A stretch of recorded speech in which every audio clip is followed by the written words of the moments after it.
ഡ ഠ ന. അതില് ഠ എഴുതുന്ന എങ്ങനെയാ? ഠ എഴുതാൻ ഈസിയാ മക്കളെ. കണ്ടോ? ഇത് നമ്മൾ പഠിച്ചിട്ടില്ലേ? ഇത് എഴുതാനായിട്ട് പഠിച്ചിട്ടുണ്ട് അല്ലേ? ഇതാണ് ഠ.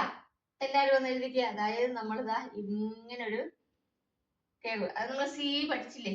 അതേപോലെ ഇങ്ങോട്ടൊരു സി എഴുതി, തിരിച്ച് ഇങ്ങോട്ടൊരു സി എഴുതി. ഇതെന്തായി? ഡ.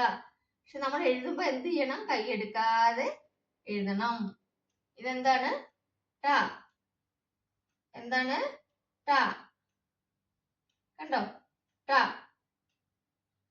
ടാ. ഈസി അല്ലേ?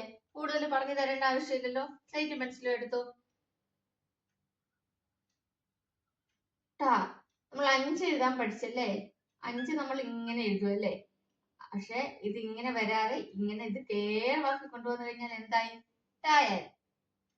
നോക്കിക്കേ. ടാ. നോക്കിക്കേ. ടാ. സൈഡ് പെൻസിലൊക്കെ എടുത്തോ. എഴുതിക്കേ. ഇങ്ങനെ എഴുതി, ഇങ്ങനെ എഴുതി. ഇതെന്താ മക്കളെ? ടാ. അപ്പൊ എല്ലാവരും ടാ ഇരുന്ന് പഠിക്കത്തില്ലേ? അടുത്ത ക്ലാസ്സിൽ കാണാം. എല്ലാവരും കറക്റ്റ് ആയിട്ട് പഠിക്കണം. പഠിച്ച കാര്യങ്ങൾ കമന്റ് ചെയ്യണം കേട്ടോ. കൂടുതൽ ക്ലാസ്സസ് വേണമെങ്കിൽ അത് നിങ്ങൾ കമന്റ് ചെയ്യുക. അപ്പൊ അടുത്ത ലെറ്റർ എന്താണ്?